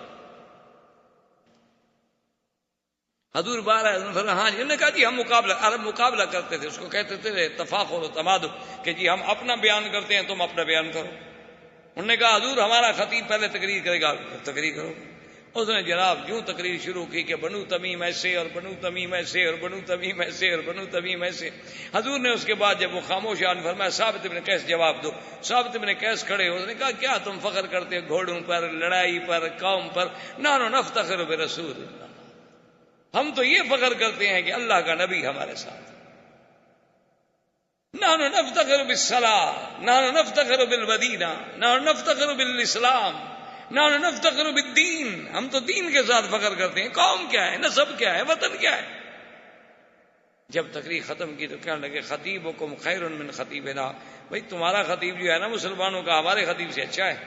اچھا اب ہم شعروں میں مقابلہ کریں، اپنے شاعر کو کھڑا کر دیا، اس نے شعر پڑھے، حضور نے کہا حسان تم جواب دو۔ حضرت حسان نے حضور کی مدح میں قصیدہ پڑھا۔ اب جب ختم ہوا تو کہنے لگے شاعرکم خیر من شاعرنا، بھئی ہم مانتے ہیں آپ کا شاعر بھی ہم سے اچھا ہے، چلو حضور ہم نے مان لیا، اب اسلام لاتے ہیں۔ یار سب کے سب مسلمان ہو گئے، بنو تمیم کا وفد جو تھا مسلمان ہو گئے۔ اسی طریقے سے بنو عامر ایک قبیلہ تھا، وہ وفد ہے، بہت بڑا قبیلہ تھا، ان کے سردار تھے عامر ابن ابی طفیل، اور اس کے ساتھ تھا اربد ابن قیس۔ یہ دونوں بڑے لوگ تھے اور بڑے جنگجو، بڑے بہادر، قبیلے کو ساتھ لے کے آئے۔ اصل وجہ یہ تھی نا کہ ہر طرف تو اسلام پھیل گیا، اب ہر قبیلہ اپنی اپنی جگہ ڈر رہا تھا کہ بھئی اب اکیلے تو ہم جنگ نہیں کر سکتے، تو کیوں نہ ہم مسلمان ہو جائیں۔ تو یہ جب آیا تو راستے میں دونوں مشورہ کرنے لگے۔ ابھی تو عامر نے کہا اربد بات سنو، میں تو قوم کی مجبوری سے جا رہا ہوں مدینے، مسلمان ہونا نہیں چاہتا میں۔ انہوں نے کہا یار سچی بات پوچھو تو مسلمان ہونا تو میں بھی نہیں چاہتا، میں بھی قوم کی مجبوری کی وجہ سے جا رہا ہوں۔ تو اس نے کہا کیا کر؟ عامر بن طفیل نے کہا دیکھو بات سنو، ہم ہیں وفد، وفد کی تلاشی بھی نہیں لی جاتی اور وفد کو غیر مسلح بھی نہیں کیا جاتا، ہتھیار بھی نہیں چھینے جاتے۔ میں اللہ کے نبی کو باتوں میں لگا دوں گا اور تم تلوار سے حملہ کر دینا۔ انہوں نے کہا ہاں یہ بات ٹھیک۔ انہوں نے کہا پھر ٹھیک۔ یہ جناب تیاری کر کے وفد آ گیا، حضور کے پاس بیٹھ گئے تو عامر ابن ابی طفیل نے کہا خالنی یا رسول اللہ، محمد مصطفیٰ علیحدہ مجھے ٹائم دیں۔ آپ نے فرمایا لا، نہیں دیتا علیحدہ ٹائم۔ اس نے دوبارہ کہا، اس نے 6 بار کہا، اس نے 4 بار کہا، اس نے 5 بار کہا۔ اب ہمارے حضور متوجہ ہیں، حضور نے فرمایا علیحدہ میں ٹائم نہیں، جو بات کرنی ہے کرو۔ اب جب حضور ادھر دیکھ رہے ہیں تو وہ اربد کو دیکھ رہا ہے کہ اربد کو کیا ہو گیا، اشارے کر رہا ہے تم جو چپ ہو گئی، میں تو باتوں میں مشغول کر چکا ہوں نا حضور کو۔ اربد چپ، ہاتھ ہی نہیں ہلتا۔ خیر بہرحال جب واپس چلے اسلام نہ لے آئے، واپس چلے گئے تو راستے میں اس نے عامر ابن ابی طفیل نے پوچھا، اس نے کہا اربد تمہاری ہماری بات تو طے تھی کہ بھئی میں حضور کو باتوں میں مشغول کروں گا اور تم تلوار سے حملہ کر دو گے۔ اس نے کہا بدبخت، میں نے جب بھی تلوار پہ ہاتھ رکھا نا تم حضور کے سامنے آ جاتے تھے، تم ان سے پہلے تم آ جاتے تھے، میں کیا تمہیں مار دیتا؟ معلوم یہ ہوتا تھا کہ تم آگے آگے اور حضور ادھر ہو گئے، تو سامنے میرے آتے تھے تم، تو تم کو تلوار کیسے مار دو، تم تو میرے دوست ہو۔ اس نے کہا واللہ، اس نے کہا واللہ نے، میں کیا چپ بیٹھا رہتا، تم نہیں جانتے میں کتنا بڑا بہادر آدمی ہوں۔ انہوں نے کہا یار یہ تو کمال ہو گیا، میں تو دور بیٹھا تھا۔ اور یہ عامر ابن ابی طفیل جو ہے سلولیہ قبیلہ تھا، ابی ابن سلول جہاں کا تھا نا رئیس المنافقین، وہاں ایک سلولی عورت کے گھر میں آیا، رات کو ٹھہرا، رات میں ہی اللہ نے اس پر طاعون کا ایک پھوڑا جو ہے مسلط کیا، عربی میں اس کو کہتے تھے غدہ، پھوڑا مسلط کیا، اور صبح تک جناب وہ بالکل اس حال میں پہنچ گیا کہ مرنے لگ گیا۔ لیکن گھر والوں کو بلایا، کہتے میرا گھوڑا لے آؤ جلدی، مجھے گھوڑے پہ بٹھا دو، اموت فی بیت السلولیت، اموت فی بیت السلولیت کہ موت الحیوان من الغدۃ، ایک جانور جیسے اس غدے سے مر جاتا ہے، اسی طرح میں کتے کی موت مروں، یہاں مجھے گھوڑے پر تو بٹھاؤ، میں جنگ کروں گا، لڑوں گا، مروں گا۔ وہ گھوڑے پہ بیٹھتے بیٹھتے گرا، مر گیا، وہ تو وہی بات۔ باقی اربد ابن قیس بچ گیا۔ ابھی وہ اپنی قوم کو تیار کر رہا تھا سفر کے لیے کہ آسمان کی بجلی گری، اور اس کے بعد صرف وہی اربد ابن قیس کو مٹی میں ملا دیا، باقی کسی کو کچھ نہیں ہوا۔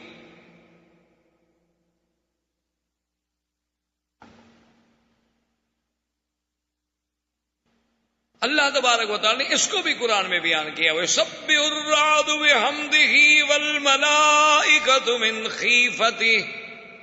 اللہ نے وہ واقعہ بھی بیان کیا کہ ہم جب جاتے ہیں تو ہم ان کو سوائے کے ساتھ یجادلون، اللہ میں جو جھگڑے کرتے ہیں ان کو بجلی بھیج کر بھی ہم مار دیتے ہیں۔ اچھا جب یہ دونوں مرے نا تو پوری قوم ڈر گئی، انہوں نے کہا یار واپس چلو مدینے، ہم تو مسلمان ہوتے ہیں، دیکھو بدبختوں کا کیا حال ہوا۔ تو وہ وفد بھی بنی عامر کا واپس آئے اور آ کے سارے کا سارا مسلمان ہو گیا، حضور صلی اللہ علیہ وسلم پر وہ اسلام لے آئے۔ اب ان کے جانے کے بعد جو ہے وفد آیا بنو تمیم کا، بنی قیس کا۔ اچھا بنو قیس میں ایک آدمی تھے، ان کے سردار تھے، ان کا نام تھا احنف ابن قیس۔ کہا اچھا بنو قیس جو آئے نا جی تو بھاگ کے آ گئے، دو دو آدمی، چار چار آدمی مدینے میں آ رہے ہیں، بھائی نا یا رسول اللہ، بھائی نا یا رسول اللہ، ہماری بیعت کریں، ہمیں مسلمان کریں، آ گئے بھاگتے آ رہے ہیں۔ احنف جو تھے وہ چلے گئے، جا کر سامان اتارا، غسل کیا، کپڑے پہنے، خوشبو لگائی، تیار ہو کے حضور کی دربار میں آئے۔ حضور نے فرمایا احنف میں بڑا خوش ہوں، تمہیں اللہ نے جو دو صفتیں دی ہیں نا، الحلم والانات، کہ ایک تو تمہارے اندر حلم ہے اور ایک حوصلہ ہے، ہر کام کو آرام سے کرنا۔ یہ ٹھیک ہے تمہاری قوم تو بڑی جلد باز ہے، لیکن تم نے ایسا کیا۔ اور یہ اتنا بڑا حوصلے والا شخص تھا کہ اس کی نوکرانی ایک دفعہ گرم پانی اٹھا کے جا رہی تھی تو اس کا چھوٹا بچہ 2 ماہ کا سو رہا تھا، تو اس کے ہاتھ سے وہ برتن گرا تو اس کا بچہ جل کے مر گیا، لیکن اس نے ایک لفظ بھی نوکرانی سے نہیں کہا کہ تم نے ایسا کیوں کیا۔ اتنا بڑا حوصلے والا آدمی تھا۔ تو بنو قیس کا وفد جو ہے یہ بھی مسلمان۔ ان کے جانے کے بعد بنو مسیلمہ، بنی حنفیہ، ان کا وفد جو ہے وہ مسیلمہ بن الکذاب جو تھا اس کی سرکردگی میں آیا۔ یہ 1 لاکھ تو ان کی صرف فوج تھی۔ یہ یمامہ کے لوگ تھے، ریاض کے علاقے میں ایک جگہ ہے یمامہ، بنی حنفیہ، اس جگہ کے لوگ تھے۔ یہ جب آیا تو جب مدینے کے قریب آ گئے تو مسلمان کہنے لگا میں تو نہیں جاتا، تم جاتے ہو تو جاؤ، میں تو نہیں جاتا، میں تو مسلمان نہیں ہوتا۔ خیر وہ چلے گئے، اسلام لے آئے۔ اچھا جب لوگ آتے تھے، وفد آتے تھے، اسلام لاتے تھے تو حضور ان کو کچھ نہ کچھ ہدیہ بھی دے دیتے تھے تاکہ بھی ان کا دل جو ہے متوجہ ہو، تالیف قلب ہو۔ حضور نے ہدایہ دیا، انہوں نے فرمایا حل معکم، کوئی اور بھی ہے؟ انہوں نے کہا جی ہاں مسلمہ ہمارے ساتھ ہے۔ وہ نے کہا کہ تم یہاں سامان چھوڑ جاؤ، میں سامان کی نگرانی کر دوں۔ ذرا بات رکھ گئے کہ جی اتنا بڑے قافلے کا سامان تھا، اب سارا لے کر اٹھا کر تو ہمارے میں نہ آ جاتے نا مسجد میں، تو وہ سامان کیا آپ نے فرمایا اچھا اچھی بات ہے، پھر بھی تمہارا کچھ نہ کچھ تو کام کر رہا ہے، یہ ہدیہ اس کو بھی دے دینا۔ جب اس کو ہدیہ مل گیا تو کہنے لگے اچھا اللہ کے نبی نے مجھے ہدیہ بھیجا، چلو میں بھی جاتا ہوں یار مسلمان ہونے کے لیے، پھر چلو، پھر آ گیا مدینہ۔ کہنے لگا کہ آپ محمد صلی اللہ علیہ وسلم اگر ایک بات آپ میری مان لینا تو میں مسلمان ہوتا ہوں، اور میری 1 لاکھ کا جو لڑاکا جوان ہے وہ سب آپ کے قدموں پہ قربان ہوگا۔ کیا بات؟ انہوں نے کہا ایسا کریں کہ آپ مجھے یہ لکھ دیں کہ آپ کے بعد جو خلافت ہے نا خلیفہ میں بنوں گا۔ حضور کے ہاتھ میں ایک چھوٹی سی چھڑی تھی، ارجون، عربی میں کہتے ہیں ارجون، چھوٹی سی شاخ کھجور کی۔ ہم نے فرمایا تم اگر یہ بھی کہو نا یہ بھی میں تمہیں نہیں دوں گا، تم خلافت کی بات کرتے ہو، جاؤ بھاگ جاؤ۔ اچھا اسلام ہے خلافت لے کر مسلمان ہونا چاہتے ہو؟ اسلام اللہ کے لیے ہوتا ہے، لالچ کے لیے تھوڑا ہوتا ہے کہ جی کل مجھے اگر آپ عہدہ دے دیں تو ہم ٹھیک ہے قبول کرتے ہیں۔ مجھے نہیں ہے تمہارے اسلام کو. خیر یہ چلا گیا. حضور صلی اللہ علیہ وسلم نے فرمایا کہ میں نے خواب دیکھا ہے کہ گویا ساری دنیا کا سونا چاندی ایک جگہ اکٹھا کر دیا گیا اور ان میں سے مجھے 2 کنگن جو ہیں پہنائے گئے ہاتھ میں سونے کے, اور میں دیکھ کے حیران ہو رہا ہوں کہ اللہ کا نبی اور سونے کے کنگن. فنفختہما, میں نے ان کو پھونک ماری, فطارا, وہ دونوں میرے ہاتھ سے نکل کے اڑ گئے. تو صحابہ نے کہا فما اولتھا یا رسول اللہ, اس خواب کی تعبیر کیا؟ آپ نے فرمایا کاذبان کذابان, 2 جھوٹے ظاہر ہوں گے میرے زمانے میں جو نبوت کا دعویٰ کریں گے, لیکن اللہ ان کے زور کو نہیں چلنے دیں گے, اسلام غالب ہو جائے گا.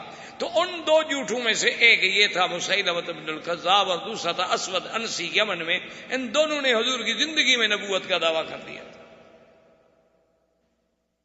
ایک آدمی تھا نحار, حضور صلی اللہ علیہ وسلم کے پاس رہتا تھا, مسلمان تھا, قرآن لکھتا تھا, بڑا نوجوان, بڑا ذکی, بڑا حافظ قرآن, بڑا عابد زاہد.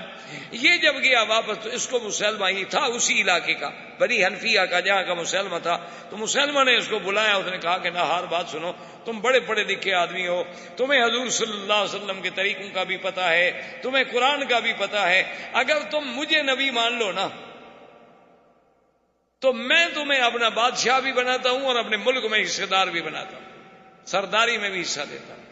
وہ بھی اس دھوکے میں آ کے مرتد ہو گیا, اور اس کے بعد اس نے آ کے اعلان کیا کہ اللہ کے نبی مدینے میں کہہ رہے تھے نہ مسلمہ رسول اللہ, کہ مسلمہ بھی اللہ کا نبی ہے. اب وہ لوگ جو مسلمان ہو چکے تھے وہ بھی دوڑے اور پھر مسلمہ کی بیعت ہو گئے, مرتد ہو گئے سارے کے سارے. انہوں نے کہا جب مسلمہ بھی نبی ہے تو ہماری قوم کا بھی ہے, تو ہم پھر اس نبی کو کیوں مانیں, ہم اپنے نبی کو کیوں نہ مانیں. یہ وہی مسیلمہ الکذاب ہے جس کے بارے میں حضور نے خواب دیکھا.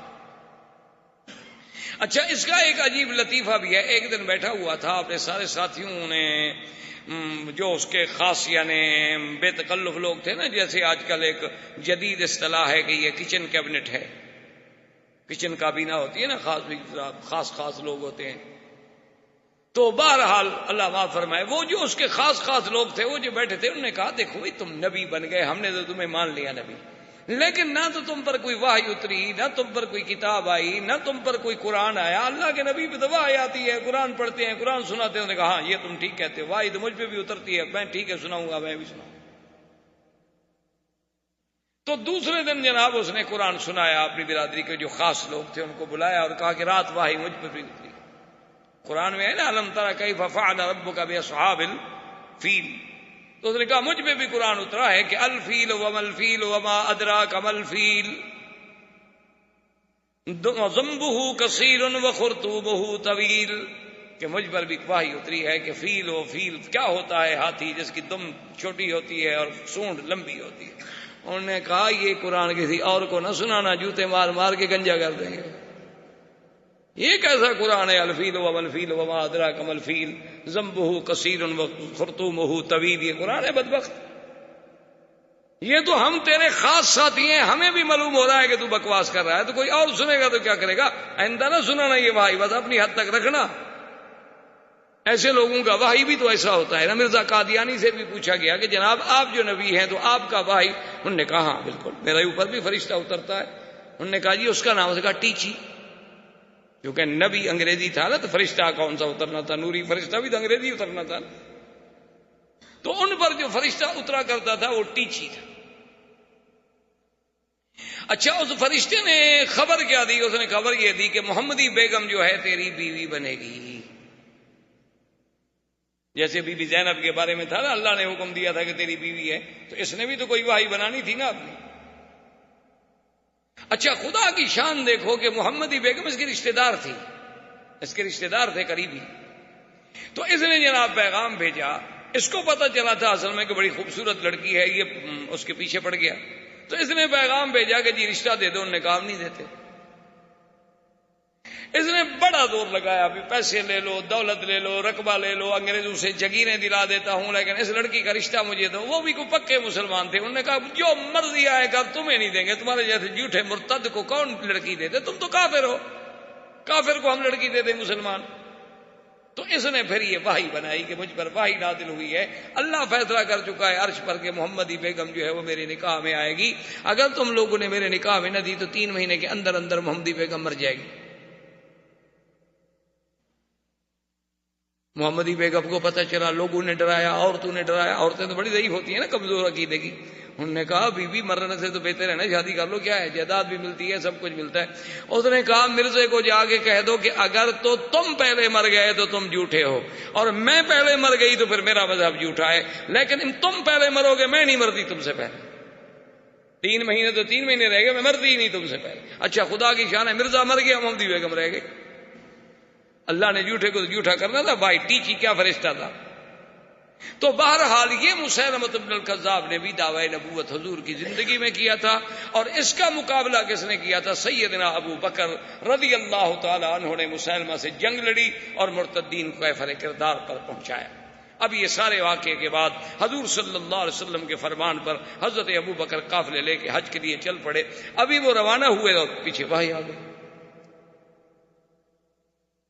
سورت توبہ کبھی اللہ آپ کو پڑھنے کی توفیق دے دی، یہ وہی وقت ہے جب سورت توبہ اتری، اسی لیے حتیٰ کے بعد مفسرین کہتے ہیں کہ یہ سورت اتنی جلدی میں اتاری گئی کہ بسم اللہ بھی نہیں لکھی گئی، اور بعض علماء فرماتے ہیں کہ بسم اللہ اس لیے نہیں لکھی گئی کہ مشرکین کی ذلت تھی، ان کی فضیحت تھی، تو اس میں کون سی آگے رحمت کے فیصلے تھے کہ پہلے بسم اللہ الرحمن الرحیم کا اضافہ کیا جائے، آگے تو سارا ان کے ساتھ عذاب تھا۔ احباب کرام، اس کے بعد اب آپ اس مبارک سلسلے کی CD نمبر 29 سماعت فرمائیں۔